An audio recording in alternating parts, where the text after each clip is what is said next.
নিজের বিয়েতে নিজে সাজবো এটা কখনোই ভাবিনি। অলরেডি মেকওভার ডানও করে ফেলেছি। ইভেন দেখতে দেখতে একটা বছর শেষও হয়ে গেল এবং প্রত্যেকটা মেকওভার এতটা পছন্দ করেছেন আপনারা সবাই। পিকচার পোস্ট করায় অনেক রিকোয়েস্ট এসেছিল আমি যেন এই মেকআপটা ক্রিয়েট করে দেখাই, ভিডিও করি অথবা লাইভে এসে করি, বা রিজন কি ছিল আমার নিজের বিয়েতে আমি নিজেই মেকআপ করব, এটাও নিয়ে অনেকে প্রশ্ন করেছিল। সো আজকের ফুল ডিটেলস মেকআপটা আমি করব, আর তার সাথে সাথে মেকআপ নিয়ে কিছু কথাও বলবো। প্রথমত আমার নিজেরই ইচ্ছা হয়েছিল আমার বিশেষ দিনে যেন আমি নিজের মতো করে নিজেকে সাজাই। আমি যেন কারো উপরে ডিপেন্ডেন্ট না হয়ে বিশেষ দিনটাকে নষ্ট না করি। কোনো কারণে যদি আমার মন মতো না হয়, আমার মনটা খারাপ হয়ে যাবে।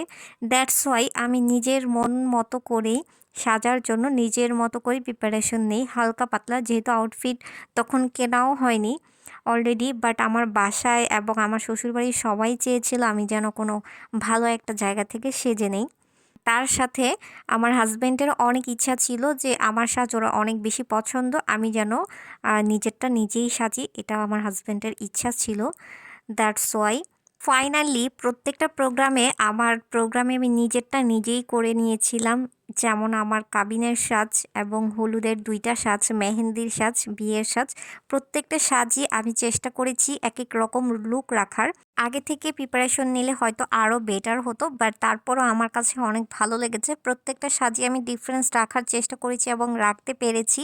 আর তার পাশাপাশি প্রত্যেকটা মানুষ যারা আমার মেকওভার দেখেছে সবার কাছেই ভালো লেগেছে এবং আমি পিকচার পোস্ট করায় অনেক বেশি কোয়ারিস ছিল। অনেক মেয়েরাই আমাকে নক করেছে, তোমার কি ইচ্ছা ছিল নিজের বিয়েতে নিজেই সাজার? কারণ অনেকেই কিন্তু আর্টিস্ট হয়েও বিয়েতেও অ্যাটলিস্ট বাহিরে সাজে, আবার অনেকে নিজেও সাজে। টোটালি ডিপেন্ড করে মনের উপর বা ইচ্ছার উপর। সো আমার ইচ্ছা ছিল আমার নিজের বিশেষ দিনটাকে আমি নিজের মতো করে সাজবো। দ্যাটস ওয়াই সেজে ফেললাম ফাইনালি এবং অনেক বেশি পছন্দ হয়েছিল সবার। দ্যাটস ওয়াই আমি সেই মেকআপটা রিক্রিয়েট করলাম দ্বিতীয়বার আমার ম্যারেজ ডে উপলক্ষে। চাইলে আরও আগেই রিক্রিয়েট করতে পারতাম, বাট বিশেষ দিনের জন্যই ওয়েট করেছি এবং বিশেষভাবে স্মরণীয় রাখার জন্য ভিডিওটা বিশেষ দিনের রিক্রিয়েট করতে চেয়েছি। দ্যাটস ওয়াই সেম ইয়ারের ম্যারেজ ডে উপলক্ষে মেকআপটা রিক্রিয়েট করে ফেললাম। অনেকের কিন্তু কোয়ারিস ছিল, ফাইনালি মেক ওভারটা ভিডিও বানিয়ে দিয়ে ফেললাম। সো আশা করি সবাই ক্লিয়ারলি আপনারা লুকটা বুঝতে পেরেছেন এবং অনেকেই জিজ্ঞাসা করেছিলেন কোথা থেকে সেজেছিলাম। আমার মেকআপটা আমি একদমই ন্যাচারালের মধ্যে রাখার ট্রাই করেছি এবং একদমই মন মতো ন্যাচারালের মধ্যেই রাখতে পেরেছি ফাইনালি। আমার অন্য অন্য প্রোগ্রামের লুকগুলো আমি তোমাদের সাথে শেয়ার করব। আশা করি প্রত্যেকটা লুকের মধ্যে লাইটও ছিল, বাট আমি রিসেপশনের মধ্যে চেয়েছিলাম একদমই ন্যাচারাল টাইপের একটা লুক থাকবে, ট্রাই করেছি। সো তোমরা কিন্তু লুকটাকে আমি একদম ডিটেলে শেয়ার করেছি, ভিডিওটা দেখলেই বুঝতে পারবা, খুবই ডিটেলে শেয়ার করেছি। অনেক ক্লিপসই স্কিপ করতে পারতাম, বাট প্রত্যেকটা ক্লিপসই রাখার ট্রাই করেছি। ফেস মেকআপ, আই মেকআপের ক্ষেত্রে প্রত্যেকটা ক্লিপস একদম ডিটেলে শেয়ার করেছি তোমাদের সাথে। এবং আমার আরও দুইটা হলুদের অনুষ্ঠান, তারপরে কাবিনের যে মেকওভারগুলো আছে, আমি প্রত্যেকটার মেকওভার আমি এখন শেয়ার করব ভিডিও করে তোমাদের সাথে। আশা করি ফুল ভিডিওটা দেখলেই মেকওভারের ডিটেলসটা বুঝতে পারবা। আর আরেকটা কথা, বাই দ্য ওয়ে, আমার কিছু ইউএসএ প্রোডাক্ট ছিল আর বাকি সব কিছুই আমার পেজের প্রোডাক্ট ছিল। সো তোমরা পিগমেন্টগুলো কিন্তু দেখলেই বুঝতে পারবা এবং কোনটা ইউজ করেছি সেটাও দেখিয়েছি। স্পেশালি ফাউন্ডেশন, আইশ্যাডো প্যালেট ছিল আমার পেজের, লিপস্টিক, তারপর তোমরা দেখলেই বুঝতে পারবা কোনটা আমার পেজের ছিল আর কোনটা আমার পেজের ছিল না। সো আমি দুইটা মিক্সচার করে ইউজ করেছি, বাট ম্যাক্সিমাম প্রোডাক্টই হচ্ছে আমার পেজের ছিল। সো পেজের প্রোডাক্টগুলো পিগমেন্ট ক্লিয়ারলি বুঝতেই পেরেছো।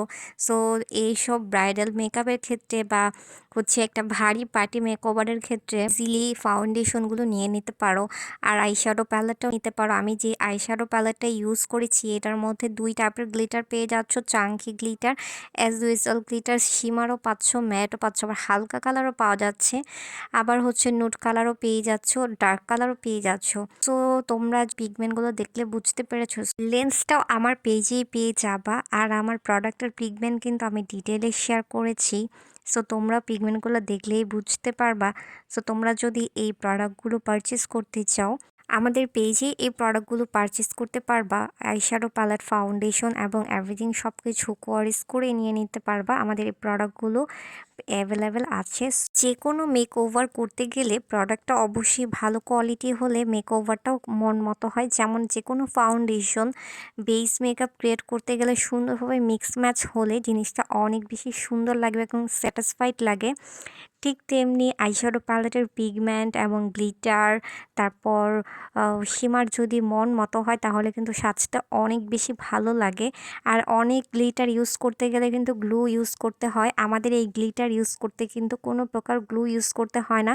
যেভাবে আঙ্গুল প্রেস করে ইউজ করবা সেভাবেই বসে যাবে। আমাদের এই আইশ্যাডো প্যালেট এবং লিপস্টিক, ফাউন্ডেশন সব কিছুই আমাদের পেজে তোমরা পারচেস করতে পারবা। যদি কেউ ভালো প্রোডাক্ট ইউজ করতে চাও বা অর্ডার করতে চাও দ্রুত অর্ডার করতে পারো এবং স্কিন শেড টোন অনুযায়ী, যে কোনো স্কিনের টোন অনুযায়ী তোমরা ফাউন্ডেশন পারচেস করতে পারবা। তোমরা চয়েস করে নিয়ে নিতে পারো।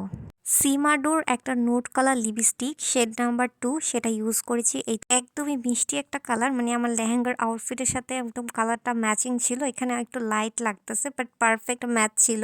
এই তো আমার ফাইনাল লুক। সো আমার ফাইনাল লুকটা তোমাদের কাছে কতটা ভালো লেগেছে লাইক কমেন্ট করে জানাবা। এটা ছিল আমার ফটোগ্রাফারের ক্লিপস। সো ফটোগ্রাফার কিছু ক্লিপস শেয়ার করলাম তোমাদের সাথে এবং সেই স্পেশাল ডেটা ছিল এবং স্পেশাল ডে সেম ইয়ারের অ্যানিভার্সারি উপলক্ষে এই মেকআপটা তোমাদের সাথে ক্রিয়েট করলাম। আর এই ছিল আমার ফটোগ্রাফারের ক্লিপস। ফটোগ্রাফারের ওখানে আমরা লাইট অনেক কম ইউজ করেছি যেন ন্যাচারাল একটা ভাইব আসে, বিকজ লাইটের কারণে অনেক সময় অনেক ফ্যাকাশা ফ্যাকাশা লাগে। সো ক্লিপসগুলো মোটামুটি ভালো ছিল, ন্যাচারালের মধ্যেই ছিল। ইতিমধ্যে আপনাদের ভাইয়াও চলে আসলো, সো ওর সাথেও কিছু ক্লিপস শেয়ার করলাম। সো বিশেষ দিনে বিশেষ একটা ভিডিও আপনাদের সাথে শেয়ার করলাম। আশা করি আপনাদের কাছে কেমন লেগেছে লাইক কমেন্ট করে জানাবেন। আর স্পেশাল ডে তো স্পেশালি হয়ে থাকে সারা জীবন। আমাদের জন্য দোয়া করবেন এবং সবাই সবার জন্য দোয়া করবেন। ভালো থাকবেন, সুস্থ থাকবেন। আল্লাহ হাফেজ, বাই।